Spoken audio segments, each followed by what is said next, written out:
है ना, पारिस्थितिक तंत्र चल रहा है अपना, उसके घटक, घटक कितने लिखा है मैंने, पारिस्थितिक तंत्र बनेगा किससे, जैविक और अजैविक। तो मैं लिख दूं पहले तो जैविक घटक और अजैविक घटक। आपके हिसाब से क्या हो सकता है जैविक घटक में और अजैविक घटक में, श्वसन की क्रिया कर सके,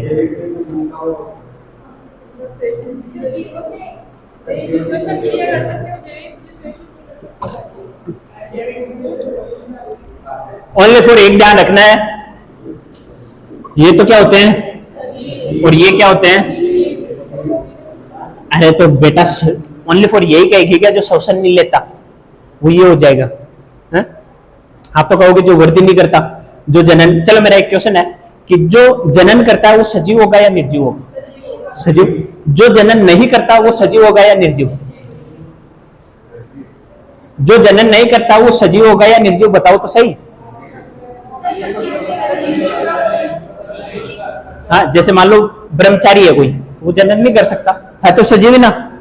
जैसे मान लो कोई बांझपन है तो सजीव, पर जनन नहीं कर सकता। जैसे अपन पढ़ते हैं घोड़ा, FMHD लिखवाया था मैंने, FM और HD, घोड़ी और गधे के साथ अगर अपन संकरण करवाए तो हमारे पास क्या आता है, खच्चर। खच्चर जनन नहीं कर सकता, तो वो है तो जीवी ना। तो ये सजीव निर्जीव के मैं लिखवा दूंगा, है ना। आपको ध्यान रखना है कि जैविक क्या होते हैं, सजीव, और अजैविक क्या होते हैं, निर्जीव। जैविक को अपन वापस बांटते हैं 3 भागों में, ठीक है। पहला उत्पादक, दूसरा प्राथमिक उपभोक्ता, सही क्या, ठीक है। इसमें अगर मैं डायरेक्ट एक चीज यहां नोटिस करना, अगर मैं यहां उपभोक्ता लिखूं ओनली, ठीक है, यहां लिखूं अपघटन, तो इसमें 2 चीज आती है, एक तो गुरु उपभोक्ता और एक लघु उपभोक्ता, है ना। ये अपने काम का नहीं है, ये चीज ध्यान रखना, मैं अभी समझाता हूं आपको। यहां तो मैं लिखूं उपभोक्ता, ठीक है, और यहां लिखूं मैं अपघटन, अपघटक। अपघटक जानते हो, मृत अपशिष्टों को खाने वाले, ठीक है। यहां तक किसी को दिक्कत हो तो बताओ कि जैविक घटक में क्या क्या आ सकते हैं, उत्पादक, उपभोक्ता। ये 3 प्रकार के होते हैं,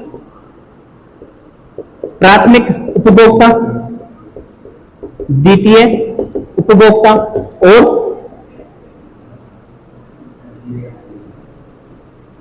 तृतीय उपभोक्ता, या इसे क्या बोल सकता हूं, सर्वोच्च उपभोक्ता। यानी सबसे ऊपर कौन होगा, ये। जैसे मनुष्य सर्वोच्च उपभोक्ता है, शेर है, मरने के बाद उसको अपशिष्ट खा रहा है, वो अपघटक में आ जाएगा, ठीक है। इसको सर्वाहारी भी बोल सकता हूं, ठीक है। ये कैसे होगा, सजीव, शाकाहारी या मांसाहारी। अपवाद स्वरूप अपन लिख सकते हैं घटपर्णी पादप। सुना घटपर्णी पादप का नाम, जिस जगह नाइट्रोजन की कमी होती है वहां ये पादप पाए जाते हैं। यानी आपने यूं नहीं देखे कभी, हट केचुआ पादप थोड़ी होता है। जैसे कोई पादप है यूं खुला है, इसके अंदर जैसे कोई कीट आएगा ये बंद कर लेगा, घटपर्णी, है ना। यानी घड़े के समान, एक तो ऐसे भी होते हैं वो, ठीक है, यहाँ एक ढक्कन रहता है, जैसे इसके अंदर कोई कीट गया ये बंद हो गया। बेटा एक चीज बताऊं, जनरल साइंस अगर अपन जहां पढ़ते हैं ना, जिसने 10th तक की एनसीईआरटी पढ़ रखी है, वो सारा खेल है। ये 10वीं में पार्ट था हमारा पर्यावरण, पारिस्थितिक तंत्र था उसमें, उपभोक्ता थे उसमें, सहकारी। ये कैसा होगा, ये इसको खा, उत्पादक को कौन खाता है, प्राथमिक उपभोक्ता, यानी ये इसको खा रहा है तो सहकारी होगा, मांसाहारी।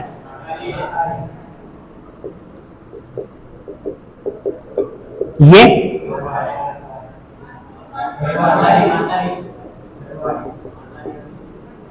मांसाहारी, ये यानी ये मांस भी खा सकता है नहीं भी खा सकता है। इसमें जैसे मनुष्य है, खाता भी या नहीं भी खाता, तो सर्वाहारी यानी सर्वोच्च, जो इच्छा वो खा सकता है, ठीक है। शेर तृतीय में आएगा, मांसाहारी है वो वैसे, हाँ। मोर भी इसमें आएगा, सर्वोच्च। जैसे शार्क ना खाओ नहीं बेटा, जिंदा शार्क ना निकल जाए वो, है। हाँ देख लो, मोर को देख के कौन, इंसान को देख के पता नहीं लगा सकता है, जैसे कि मोर को देख के पता नहीं लगाया जा सकता कि ये सांप भी खाता है, क्या होता है शाकाहारी, ये शाकाहारी, ये शाकाहारी। ये आपका काम का नहीं है ना, तो ये नहीं लिखना, ठीक है। उत्पादक को कौन खाएगा, इसको ये, है ना। अब इसके एग्जाम्पल लिख लो डायरेक्ट, जैसे इसमें हरे पेड़ पौधे, शैवाल, हरित शैवाल, ठीक है। वो प्राथमिक में बकरी, चूहा, गाय, द्वितीय में कुत्ता,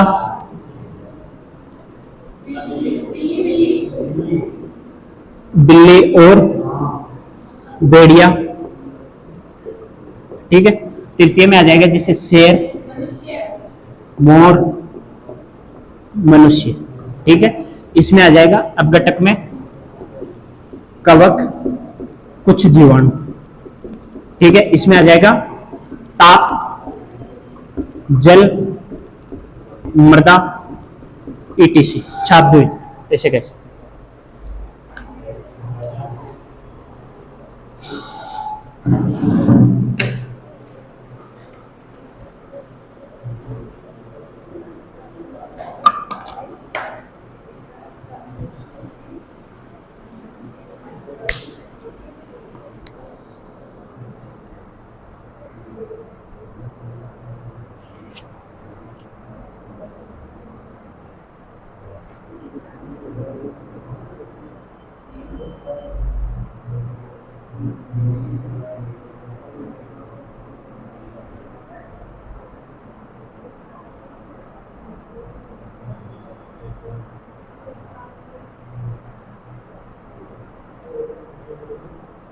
होगा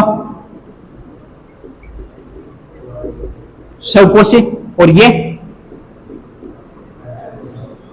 परपोषी का मतलब पता है क्या? पोषी, और एक होता है परजीवी। जीवी एक चीज इसको याद रखना है, परपोषी और एक होता है परजीवी। याद रखने का तरीका है, पीछे क्या आ रहा है? पोषण, यानी जो दूसरों पे पोषण के लिए आधारित रहे या निर्भर रहे, और जीवी यानी जीवन यापन करने के लिए, ठीक है। जैसे जो हमारे शरीर में रहती है वो हमारे से पोषण भी लेती है और आवास भी मिल रहा है उसे, लेकिन परपोषी में ये खाना ही खा रहे हैं बस उससे। जैसे कुत्ता बिल्ली को खा रहा है तो क्या कुत्ता बिल्ली में रहेगा क्या? और हमेशा ध्यान रखना है कि ये जो परपोषी है आकार में अगले से बड़े हो सकते हैं क्या, और हमेशा लगभग बड़े होते हैं। जैसे चूहा को बिल्ली खाती है तो बिल्ली बड़ी होती है, जैसे चूहे को सांप खाता है तो चूहे से बड़ा, और सांप को मोर खाता है तो बड़ा। ये बड़े हो सकते हैं, छोटे हो सकते हैं, लेकिन ये जो परजीवी है हमेशा जिस पे रहते हैं उससे छोटे रहेंगे। जैसे हमारे शरीर में जू रहती है तो हमसे छोटी है, ये तो नहीं किसी के जू रहती है। एक चीज और कि जिसके जैसे परजीवी मान लो चूहे पे पीसू रहते हैं तो वो भी तो छोटे परजीवी है। चिड़िया पे रहते हैं परजीवी, ठीक है। और एक चीज जैसे भैंस पे जोग लगी होती है, जोग जानो नहीं, चिचड़ी नहीं, जोग जो पानी में रहती है। आलू के छिलके, सब्जी बनाएगी, चिप्स बनाएगी क्या आलू के छिलके? कौन चूसने वाले? और ये सबसे माइंडेड जंतु है, उतरती नहीं, ये इतनी खतरनाक होती है कि ये प्रतिस्कंदन, स्कंदन तो क्या होता है? रक्त को जमना, और इसके अंदर प्रतिस्कंदन पाया जाता है। ये पहले डंक मारेगी हमारे जहां जहां जिस भैंस के मनुष्य के जहां लगी है वहां प्रतिस्कंदन छोड़ेगी। एक आपका क्या सुन का इंजेक्शन वैसा केमिकल भी हमारे शरीर में डालेगी, जहां लगी है हमें नहीं पता होगा कि हमारी जोग लग गई। जैसे गाय भैंस को लग जाती है तो उनको पता भी नहीं होता, हमें दिखती है तो हम हटाते हैं, ठीक है। वो पहले तो देखिए सुन का इंजेक्शन जैसा कट भी लगाएगी वहां, ठीक है। और वहां प्रतिस्कंदन कारक इस प्रकार डालेगी, अगर मान लो वो खून चूस भी है तो खून निकलता हुआ वहां रक्त का थक्का बन सकता है, तो वहां आसपास में प्रतिस्कंदन कारक डाल देती है जिससे वो रक्त का थक्का नहीं जमता, वो ज्यादा चूस सकती है खून, और हमें एहसास भी नहीं होगा कि खून चूस रही है, क्योंकि वहां सुन जैसा इंजेक्शन लगाते ना वैसे पदार्थ छोड़ देती है, और इतनी खतरनाक चिपकती है कि हमारे छुड़ाने से भी नहीं छूटती। एक तो कहते हैं नमक डाल के, उसमें नमक डालने से वो निष्क्रिय हो जाती है। छाप दिया इसको, इसमें लिखना है आपको ब्रैकेट में शाकाहारी, मांसाहारी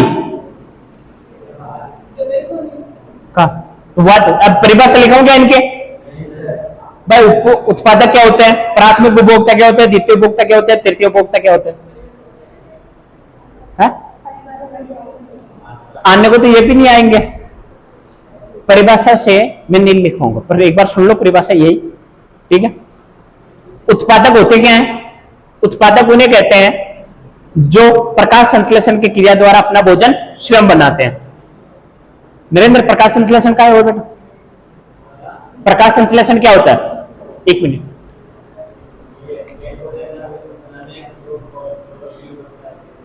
है ना, जो ये बोलते हैं, मैं बोल सकता हूँ उत्पादक जो अपना भोजन स्वयं बनाता है।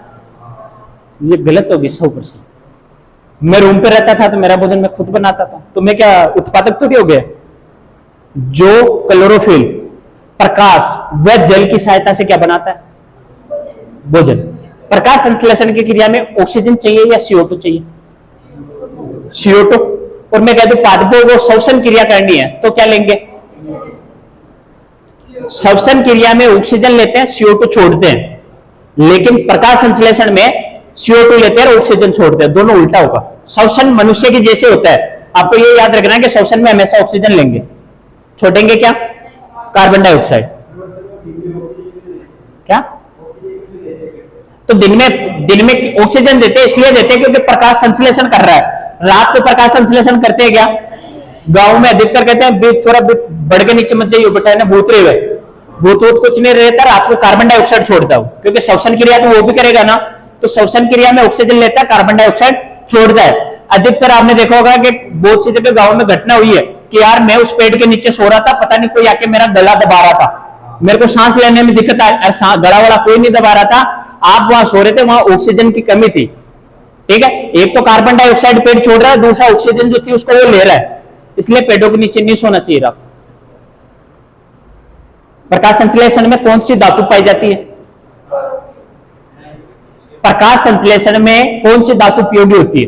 क्वेश्चन पूछा हुआ है, मैग्नीशियम। वेरी गुड, लिखवाया था मैंने, हरित लवक लिखाया था तब।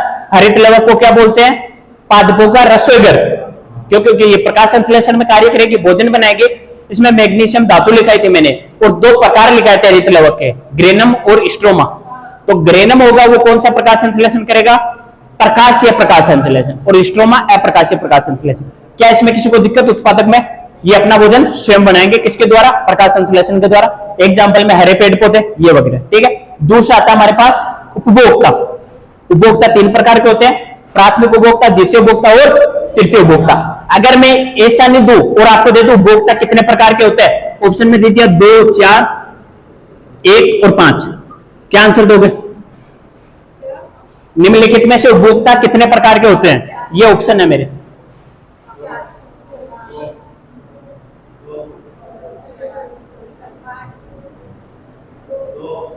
दो, और अगर इसकी जगह मैं ये कर दूं तो फिर 3 होगा। ठीक है, अब एक चीज देखो, इधर आता है एक तो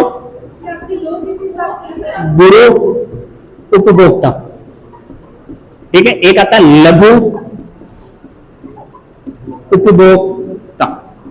ठीक है, गुरु जो उपभोक्ता है उसमें ये तीनों आते हैं। ठीक है, प्राथमिक उपभोक्ता, द्वितीय उपभोक्ता और तृतीय उपभोक्ता किसमें आएंगे? गुरु में।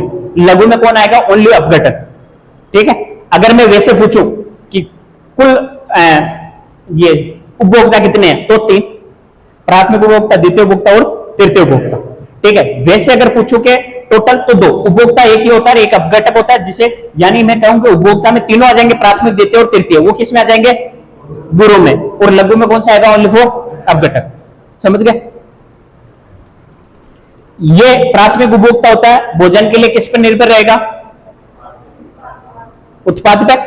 द्वितीय उपभोक्ता भोजन के लिए किस पे निर्भर रहेगा? प्राथमिक उपभोक्ता पे। और तृतीय उपभोक्ता किस पे निर्भर रहेगा? दोनों पे। बस तृतीय उपभोक्ता इसको खाएगा, इसको खाएगा या इसको खाएगा? 1 मिनट में ये बना तो लिया ना सबने?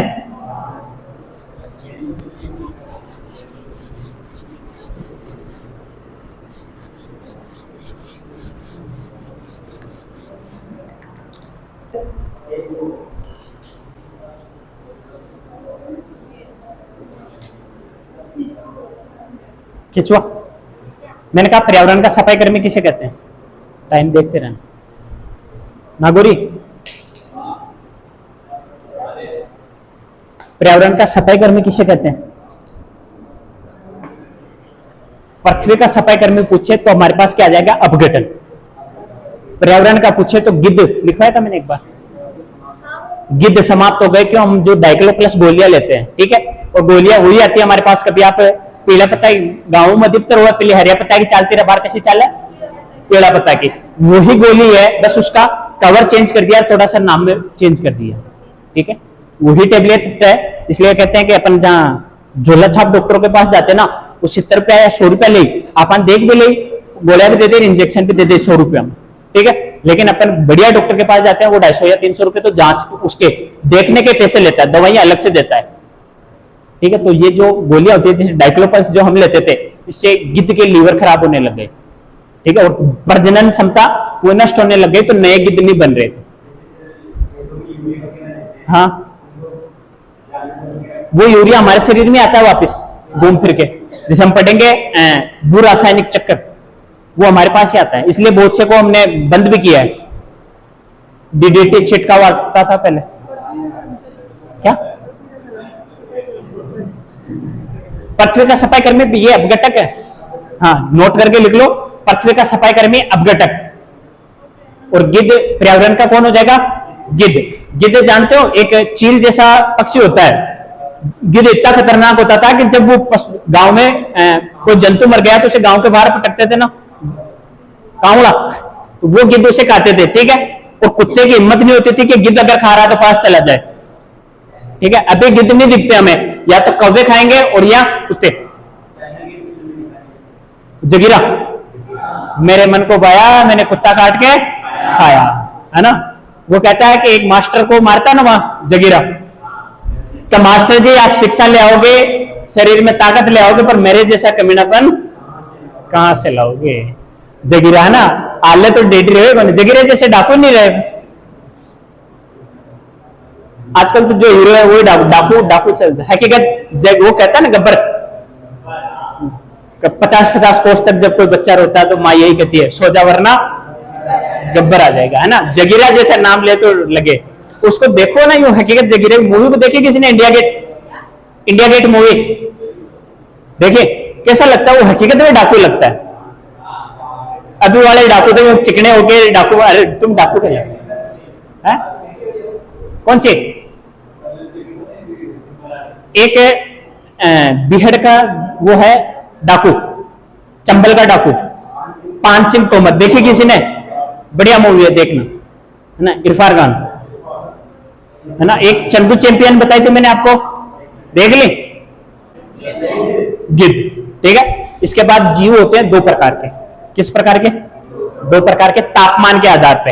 एक तो होता है समतापी और एक होता है असमतापी, या इसको विषमतापी भी बोल सकते हो। समतापी जीव में शरीर का तापमान कैसा रहेगा,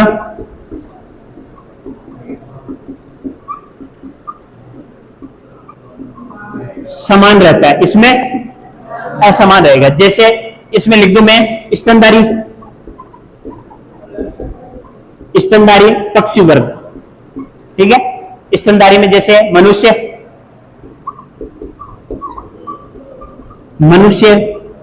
व्हेल, मछली होती है, व्हेल मछली, मछली होते हुए भी किस में आएगी, स्तनधारी आएगी, ठीक है। एक जैसे चमगादड़,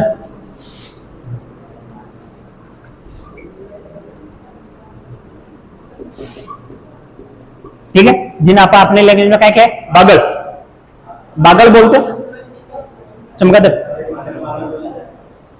ठीक है। ये जो समतापी जीव है, इनके शरीर का तापमान कैसा रहेगा, समान।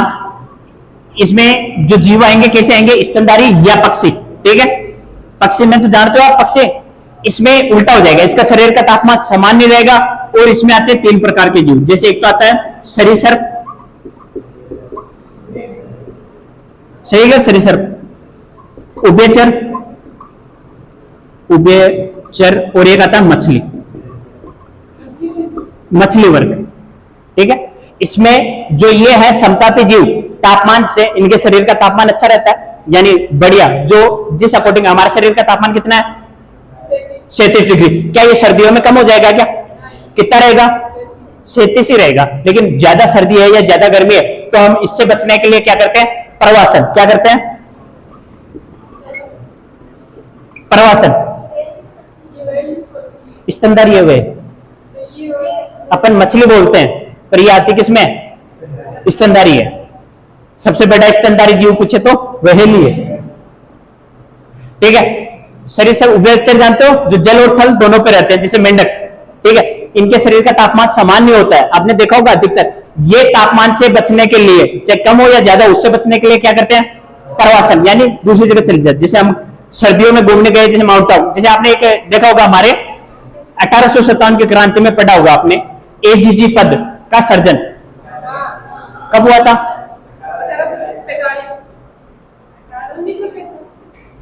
45 का यार, 45 में तो वहां स्थापना करते थे माउंट आबू, लगभग 32 या 35 में, 32 है। उस समय हमारे यहाँ एजीजी का पद सर्जन हुआ था, और 1845 में इसका ग्रीष्मकालीन जो कार्यकाल है वो कहां से स्थापित कर दिया, यानी गर्मियों के दिनों में कहा जाएंगे? माउंट आबू। जब हमारी 1857 की क्रांति हुई थी नसीराबाद, तब वही बेटा था। वो कौन बेटा था?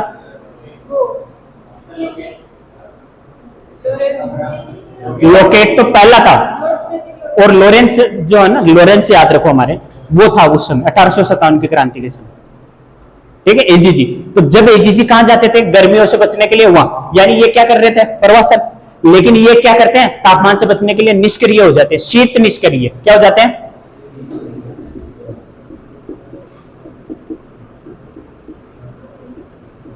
यानी आपने देखा होगा कि जैसे सांप होते हैं, जैसे सर्दी बहुत है और सांप है, तो वो ऐसे चापड़ के पड़ेगा कि चाहे उसको कितने गोचे करो वो नहीं लेगा, ऐसे निष्क्रिय होगा कि जैसे ये मरा हुआ पड़ा है। होता बहुत सी जगह आप मरा हुआ समझ के उसे साइड में करना चाहते हो, लेकिन वो बाद में भुगने लगता है। मेंढक होता है, उभयचर भी लिखा है मैंने, वो भी कैसे पड़े रहेंगे? जैसे निष्क्रिय है। मछलियां होती है, ये मछलियां भी बहुत सी बार क्या होती है? किनारों पे आके इस प्रकार पड़ती है कि जैसे मरी हुई है, निष्क्रिय हो जाता है, इनका शरीर क्रिया करना बंद कर देता है। जैसे एक हमारी मक्खी होती है, मक्खी, उसको कभी पकड़ना बयान तो मरनी नहीं चाहिए बेचारी, है ना? है पकड़ना, कांच के गिलास में डालना, उसके ऊपर एक हमारा गुब्बारा आता है वो डालना, या कोई पॉलिथीन डालना, गुब्बारे के ऊपर छेद करके ना, ताकि उसको श्वसन के लिए मिल जाए, और उसको 1 घंटे के लिए उस पर रख देना, अपना जो फ्रीजर आता है उसके अंदर। हाँ, उसके अंदर। ठीक है। 1 घंटे तक रखना, 1 घंटे बाद निकालना। वो इस प्रकार पड़ी रहेगी जैसे मनुष्य कोमा में पड़ा रहता है ना, वैसे। और जैसे जैसे उसको वापस तापमान मिलेगा नॉर्मल, वो वापस चल के उड़ने लग जाएगी।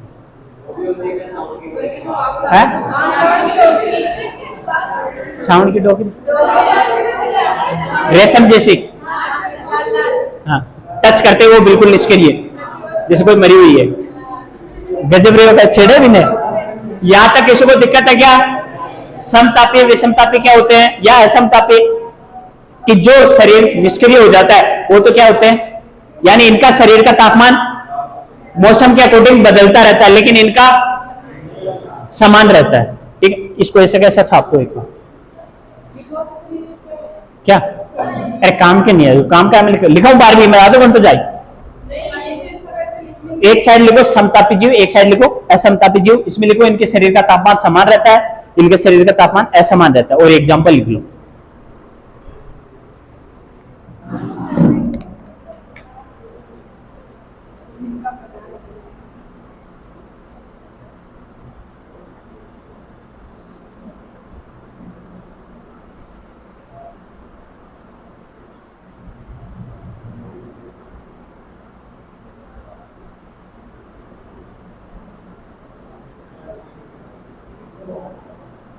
अब बेटा तो पृथ्वी का लिखा ना सफाई कर्मी,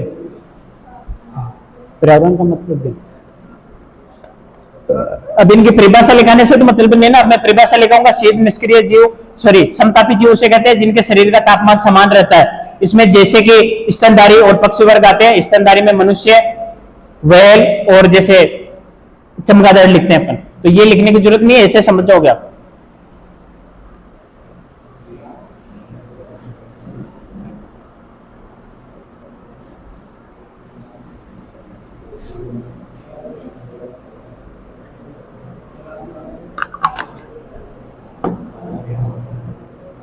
ये भी तैयारी कर पड़ा है, जानती है?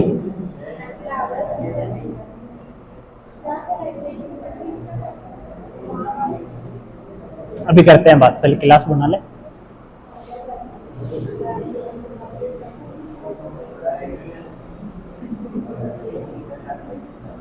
हो गया?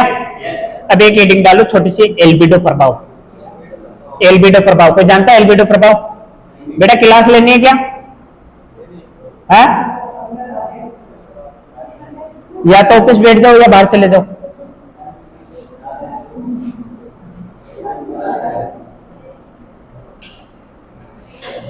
डालिए एल्बिडो प्रभाव। जानते हो एल्बिडो प्रभाव क्या होता है? हाँ, बीड़ी थोड़ी लिखाई दो।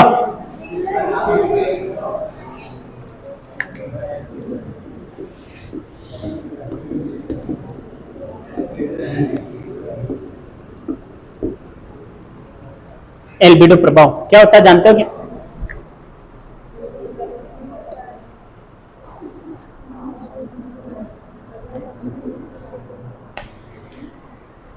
ये हमारी क्या है? नन्ही सी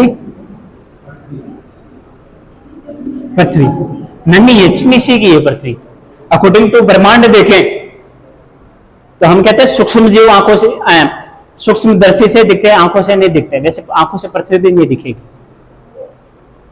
है ना, चिन्नी सी दिखे एक बिंदी रूप में पूरे ब्रह्मांड में देखे तो। ठीक है, हमारी गैलेक्सी कौन सी है? मिल्की। ठीक है, ये पृथ्वी है, ये सूर्य है। ठीक है, इससे किरणें आ रही है। ठीक है, ये टकरा के पृथ्वी से वापस निकलेगी, इसे क्या बोलते हैं? एल्बिडो प्रभाव। यानी सूर्य का प्रकाश पृथ्वी से टकरा के पुनः वापस बाहर निकलता है, इसे क्या बोलते हैं? परावर्तन नहीं है, एल्बिडो प्रभाव। ठीक है, इसमें जैसे मान लो बादल बना दिए मैंने, ठीक है, ये बादल है, तो आपने देखा होगा सर्दी के दिनों में अधिकतर, जैसे आपका क्यों आज बादल हो, आज सी कम है, कहते हैं क्यों? क्योंकि उस समय जो पृथ्वी की ये सूर्य की किरणें आती है, ये जाके बादलों से टकराती है तो बाहर नहीं निकल पाती है, इसलिए क्या होता है? वापस आती है, यानी गर्मी लगती है। जैसे सर्दी के मौसम में भी बादल छाए होते हैं तो अपन क्या, आज थोड़ी गर्मी उमस है, या आते वक्त इनकी स्पीड ज्यादा होती है। एक चीज बताता हूं तेरी, 1 मिनट रुकना, अभी बताता हूं।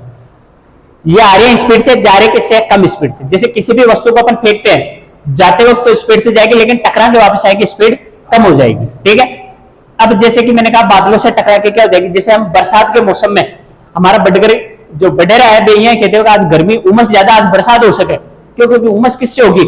ये बादल होंगे तभी तो इनका तापमान भी बढ़ेगा। जैसे हम पढ़ते हैं ग्रीन हाउस प्रभाव, सबसे ज्यादा कार्बन डाइऑक्साइड, मिथेन, जलवाष्प, ये सारी गैसें पाई जाती है, तो वो क्या करती है कि चारों तरफ पे मिथेन, सॉरी, ग्रीन हाउस प्रभाव। ये ग्रीन हाउस प्रभाव क्या करेगा कि जैसे ये सूर्य की किरणें टकरा के आ रही है, ठीक है, और वापस जा रही है, तो इसको जाने नहीं देता पार। अगर ये ग्रीन हाउस प्रभाव ना हो तो अपन मर जाएंगे, क्योंकि शरीर पे इतना कम, पृथ्वी पे इतना कम टेम्परेचर हो जाता है कि जीव जी नहीं पाएंगे। क्योंकि अगर ये है नहीं तो जो प्रकाश आ रहा है पूरा वापस चला जाएगा। वैज्ञानिकों ने यह कहा कि आने वाले समय में अगर ये ग्रीन हाउस प्रभाव नहीं है, तो अभी तुम कह रहे हो कि ग्रीन हाउस प्रभाव नहीं है तो आप माइनस में मर जाओगे, लेकिन वैज्ञानिकों ने कहा कि आने वाले समय में अगर ये ग्रीन हाउस प्रभाव ज्यादा बढ़ गया तो भी आप सर्दी से मर जाओगे। क्योंकि मान लो अगर मैंने कहा कि ये जो ग्रीन हाउस प्रभाव है इतना बड़ा हो गया, सूर्य की किरणें इसको छेद ही नहीं पाएगी ना, आ ही नहीं पाएगी अंदर, तो अंदर वैसे टेम्परेचर कम हो जाएगा। ठीक है, इसको कल करेंगे। एल्बिडो प्रभाव लिख लिया। एल्बिडो प्रभाव किसे कहते हैं? कि सूर्य की किरणें पृथ्वी से टकराकर पुनः वापस लौटना।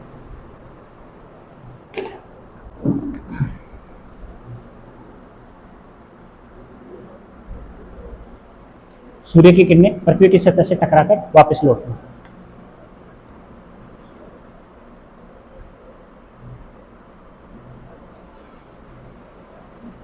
ठीक है, टाइम हो गया, इसमें एक चीज और लिखानी थी।